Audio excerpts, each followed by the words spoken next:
Ang ganda mga kababayan ng result ng pasyal-pasyal ng ating Pangulong Bongbong Marcos sa Germany at saka sa Czech Republic, sa Prague.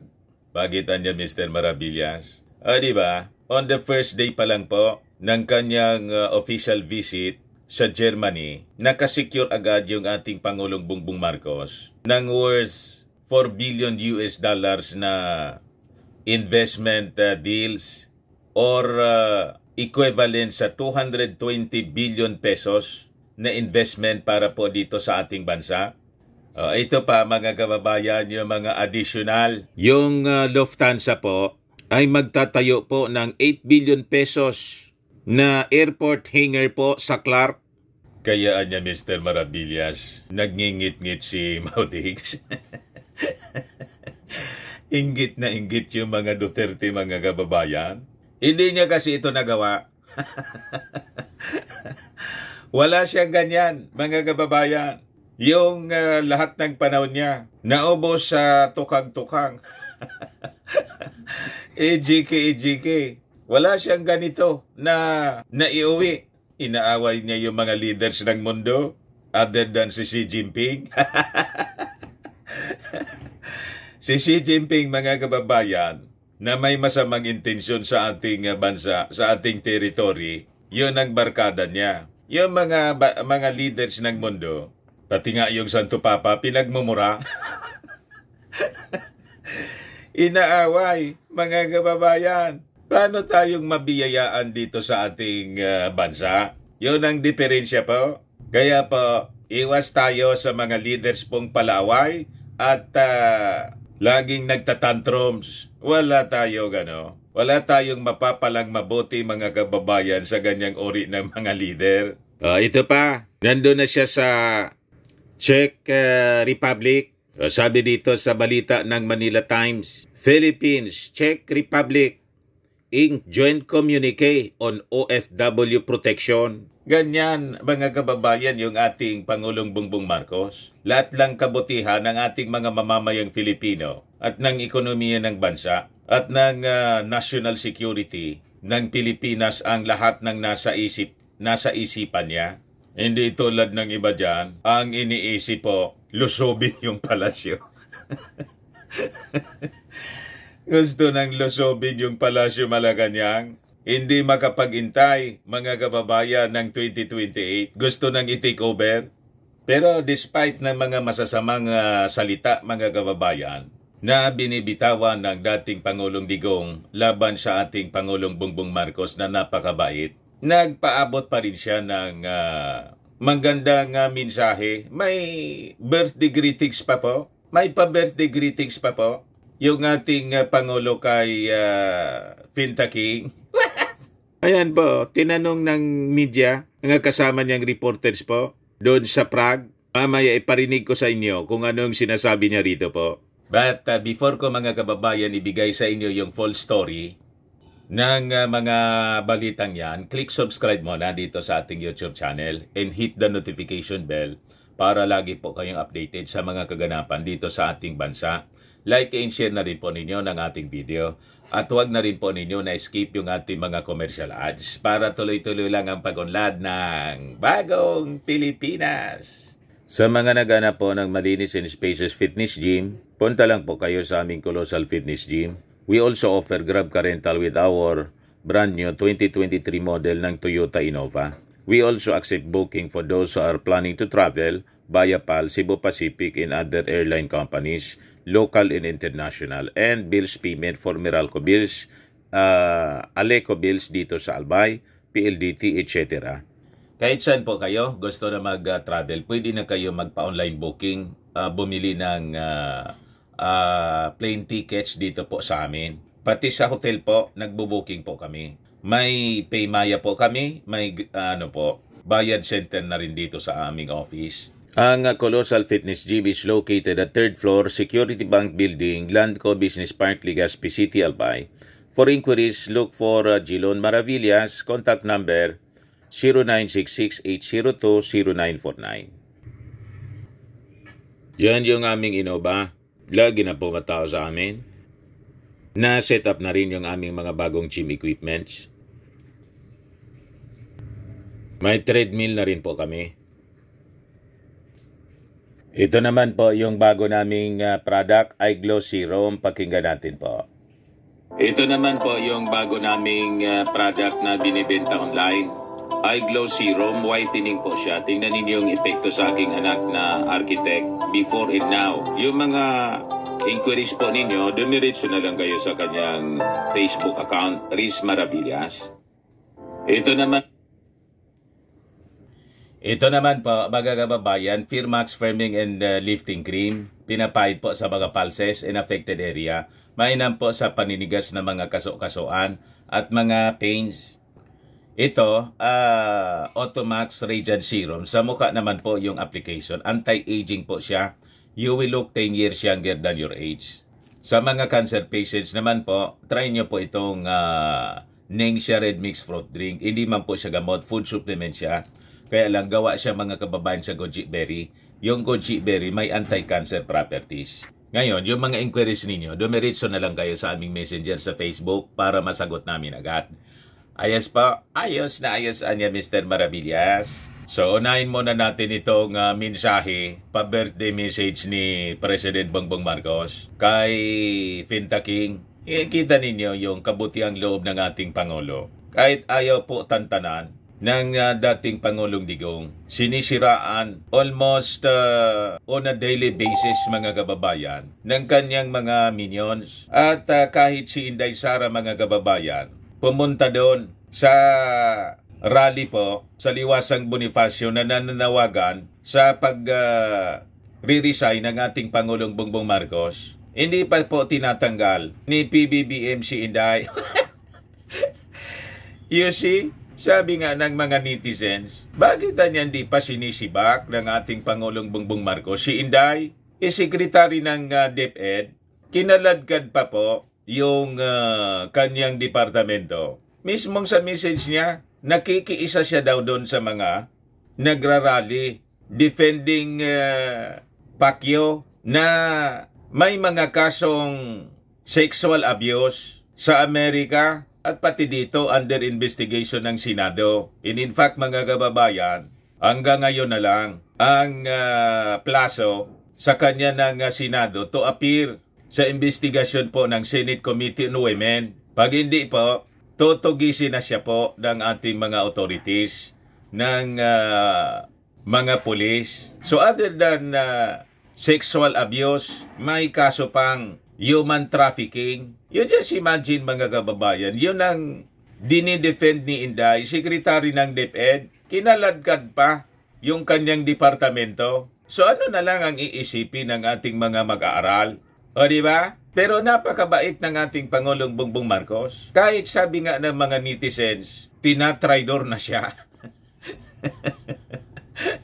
O diba? Imagine, pupunta ka doon sa pagtitipo na nananawagan para sa kanyang resignation at gustong iloklok siya mismo bilang successor ng Pangulo. Pero tingnan ninyo mga kababayan, maganda pa rin po ang mensahe ng ating Pangulong BBM. BBM. Kay dating Pangulong Digong, may pa-birthday message pa po.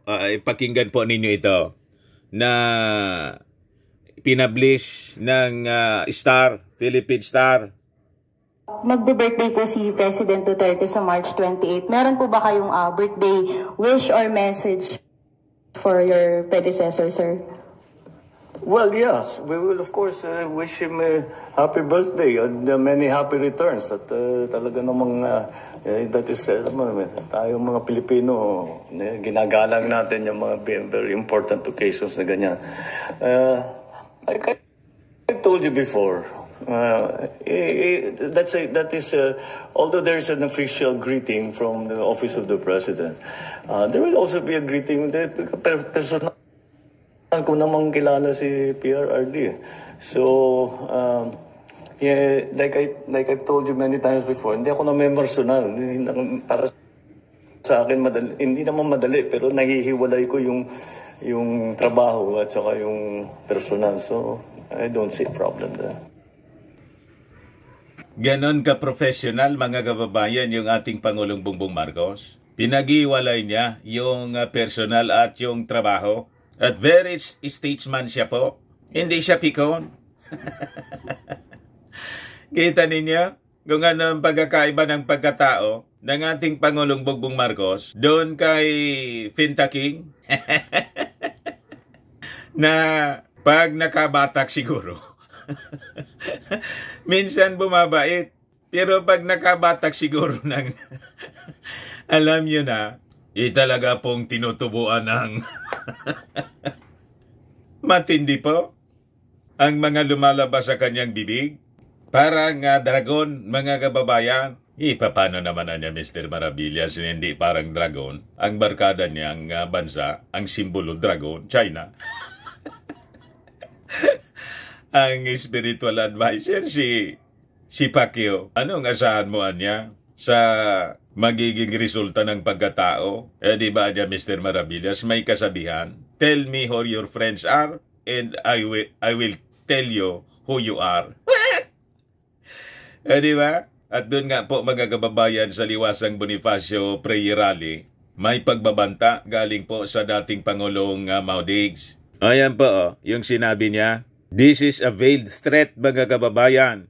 Sabi niya, respect the military at police. We don't want a bloody confrontation. Hindi pa ngayon, pero darating din tayo dyan. Former President Duterte telling the crowd at the ongoing SMNI prayer rally at Liwasang Bonifacio. Di ba malinaw? Mga kababayan, it is a veiled threat. Iwasan daw yung confrontation sa mga pulis at militar. Kasi ayaw nila ng bloody confrontation. Hindi pa anya ngayon. Pero darating anya tayo dyan. Di ba malinaw? Na may plano sila, mga kababayan, na madugo na confrontation in the future. Pero ngayon, hindi pa sila gagalaw kasi wala man pong support galing sa ating mga mamamayang Filipino, kundi sa kanilang mga minions lang, yung mga taga Finta Kingdom lang po. At kukunti sila doon sa Liwasang Bonifacio. Wala silang support sa military, wala silang support galing sa mga malalaking religious organizations, lalo na po sa Catholic Church. Wala silang support galing sa iba-ibang mga sektor at mga militant organizations kalaban nila.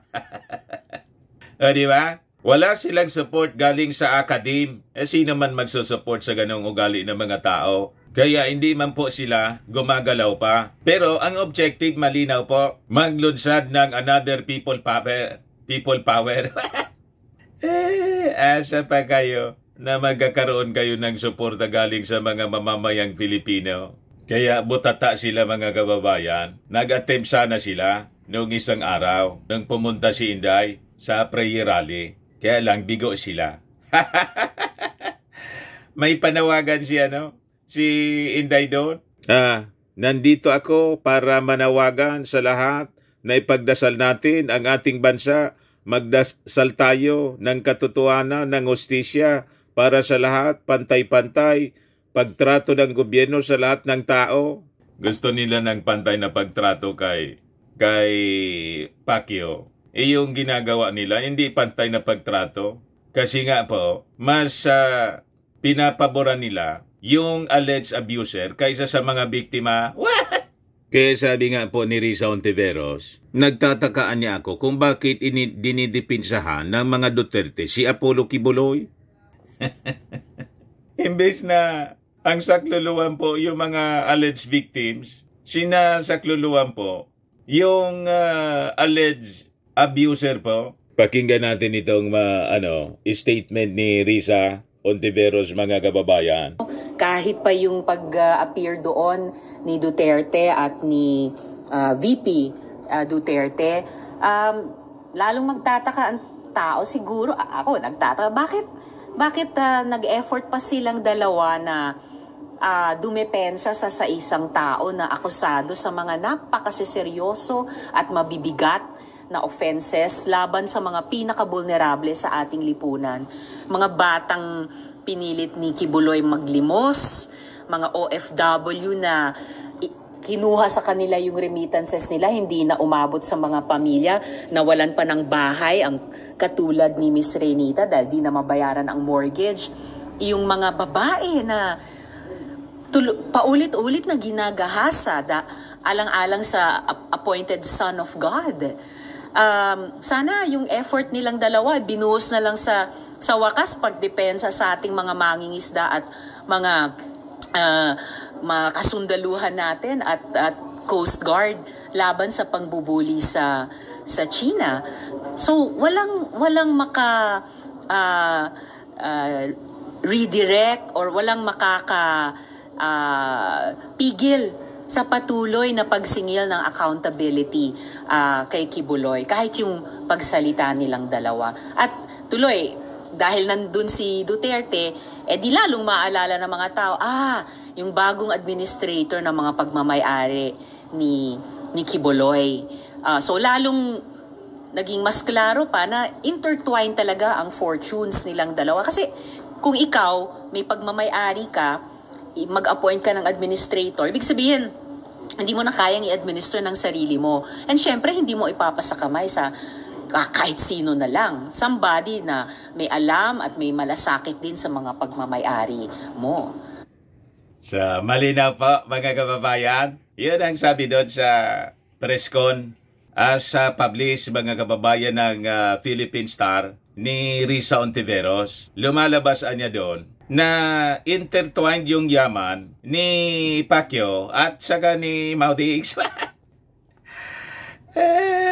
Tama nga naman, mga kababayan, kasi in-appoint as administrator ni Pacquiao si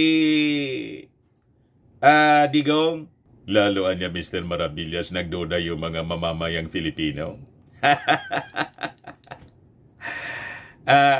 Talagang nakakaduda-duda, mga kababayan. Pero po, yung ating Pangulong Bongbong Marcos hindi nagpapaapekto sa ganito mga negativities. Tuloy-tuloy lang siya sa pagtrabaho. Doon, mga kababayan, sa working visit niya sa Germany at saka sa Czech Republic. O nandun na siya, mga kababayan, sa Czech Republic. Sabi dyan sa kanyang post, "Our friendship with the Czech Republic, much like Jose Rizal's band with Ferdinand Blumentritt, it's built on common ideals in mutual respect. President Peter Fabel and I explored ways to strengthen this alliance further, focusing on jobs for Filipinos and educational exchanges to enrich the lives of our youth." So, edukasyon naman yung focus niya, mga kababayan, para sa ating mga mag-aaral ang inaayos ng ating Pangulong Bongbong Marcos sa kanyang pagbisita sa Czech Republic. Kasi po, yung kanyang education secretary, wala man pong napakinabangan yung mga mag-aaral. Nandun sa rally para patalsikin yung ating Pangulo. Rally ng mga anti-Marcos. So, ina-assume na lang ng ating Pangulong Bongbong Marcos yung mga dapat na reforma, innovations sa sektor ng ating edukasyon. Yan po yung ating Pangulong Bongbong with First Lady Lisa Marcos. Di ba nakakatuwa, nakaka-proud?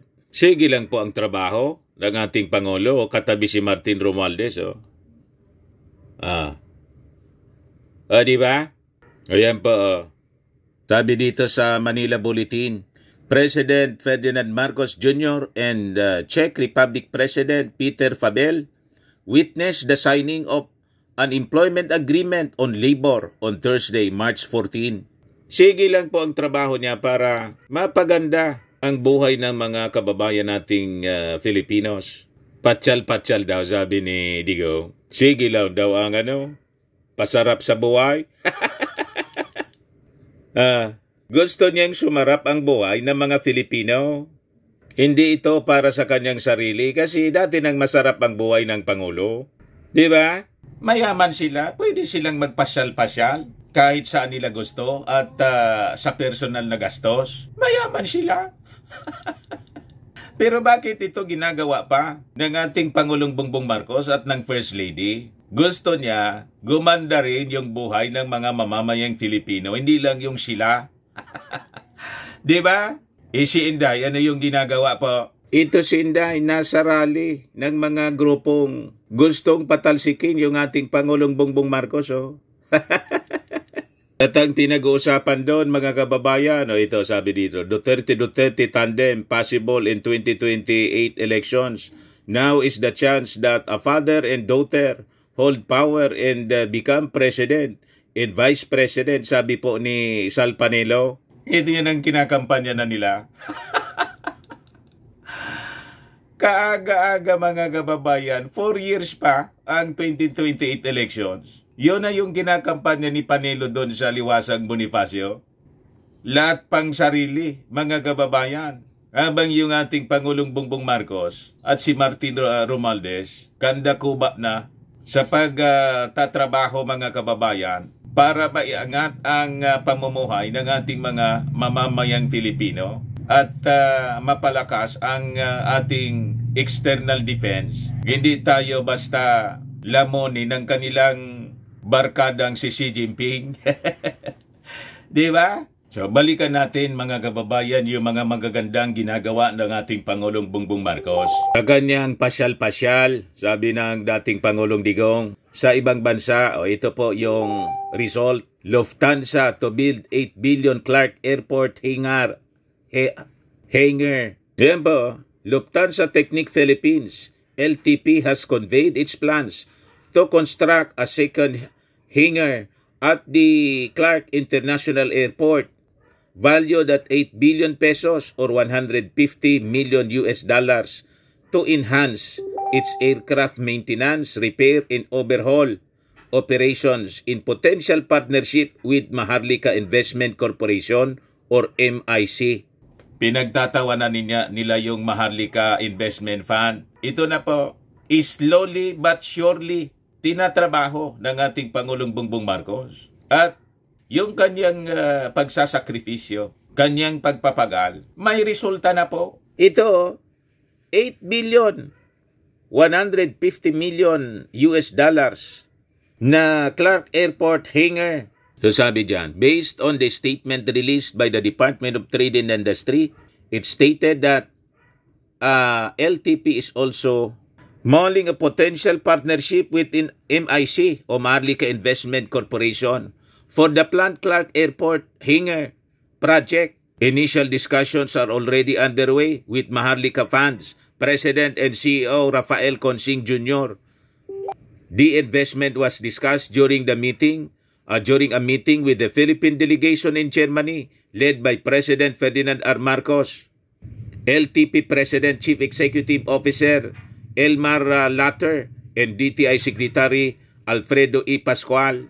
Ganon mga kababayan ang magaling na presidente, kaya masyadong na-insecure si Maudigs. Sige po ang panggulo. Para isabotahe siguro yung mga ginagawa ng ating Pangulong Bongbong Marcos at pinag-iintensyonan yung palasyo na lusubin. Payag kayo 31 million plus na mga bumoto sa ating Pangulo. So sabi dyan, the proposed second hangar by LTP in the country will cover a 2-hectare lot in Clark Airport. The project is expected to complement LTP's existing 23-hectare technical base and hangar at the Ninoy Aquino International Airport in Manila. So, laking tulong sa progress ng ating bansa at sa employment ng ating mga mamamayang Pilipino. Itong mga ginagawa ng ating Pangulong Bongbong Marcos. Ito pa Philippine-Czech Republic Inc. Joint Communique on OFW's protection of the rights and welfare. President Marcos made the announcement during the joint press conference with President Peter Fabel at the Prague Castle on Thursday. I took note of the Czech Republic's announcement that it has increased its quota for Filipino workers from 5,500 per year from January 2024 to 10,000, more than double po almost double, 10,300 per year starting May 2024, sabi po ng ating Pangulo. Sabi dyan, but just before this press conference, President Fabel and I witnessed the signing of the joint communique to establish a labor consultation mechanism between the Philippines, Department of Migrant Workers, and Czech Ministry of Labor and Social Affairs. As of December 31, 2023, the number of estimated Filipinos in the country is 7,026 based on data from Czech Ministry of Interior.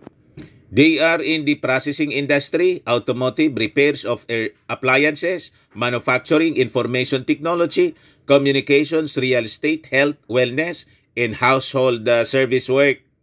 Nakita ninyo yung strategy na ginagawa ng ating Pangulong Bongbong Marcos. Habang inaayos niya yung economy ng ating bansa, nag-invite siya ng mga investors po para mag-create ng jobs, mga kababayan. But of course, it will take time para isaayos po yung ating economy.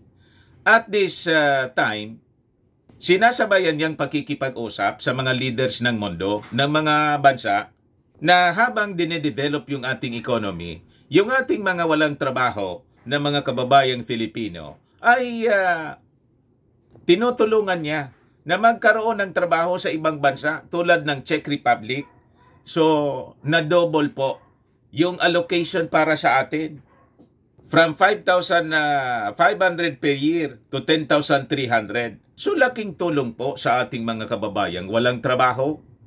Tama po? Ganon ang pinagkakaabalahan ng ating Pangulong Bongbong Marcos, the First Lady, Speaker Martin Romualdez, tapos yung whole delegation ng ating gobyerno, hindi yung paninira ni Maudigs na sige lang ang pasyal-pasyal, inggit lang kayo kasi hindi ninyo ito nagawa nung panahon ninyo.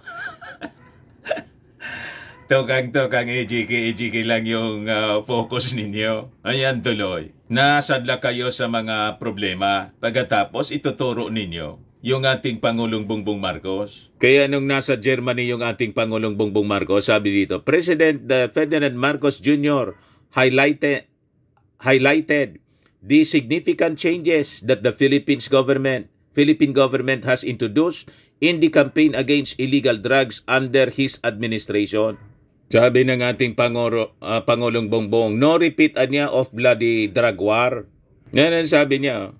Philippine President Ferdinand Marcos reiterated the Philippines' stance against the International Criminal Court's jurisdiction in the country. Pinutiksyonan pa rin niya, mga kababayan, si Maudigs. Hindi nagbabago yung kanyang posisyon. Pero wala na niya na mangyayaring drug war na bloody.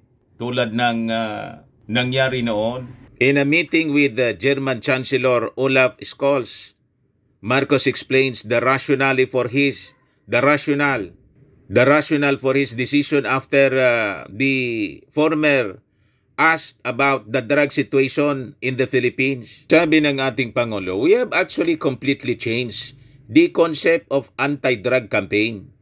Marcos told the Scholz, apparently referring to the way his predecessor, former President Rodrigo Duterte, conducted the bloody anti-drug war that resulted in the deaths of about 7,000 persons according to the official government records. Nakita ninyo, hindi po vindictive yung ating Pangulong Bongbong Marcos.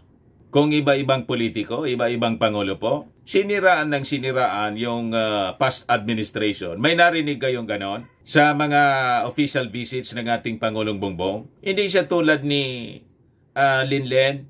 Si Linlen, iba siniraan si Digong sa United Nations? Walang ganong ugali po yung ating Pangulong Bongbong Marcos. Dinifend pa si Digong. Habang dito po sa Liwasang Bonifacio, pinagbabantaan yung ating Pangulo. Nakita ninyo ang pagkakaiba ng pagkatao po ng dalawang leader. Milya-milya po ang pagkakaiba. Diba? Langit lupa po ang pagkakaiba ng pagkatao nila. Yung isa, mula yata sa ilalim ng lupa. iniluwa mula sa ilalim ng lupa. Kulang na lang anya, Mr. Maravilla, sabihin mong galing sa impyerno. Habang ang ating Pangulong Bongbong Marcos ay hulog ng langit sa mga mamamayang Filipino na nagkaroon tayo ng napakabait, matalino at mapagmahal sa mga mamamayang Filipinong leader ng ating bansa. Di po ba? Ayan man lang po, mga kababayan. Ako po si Dante Maravillas. Bye-bye. God bless.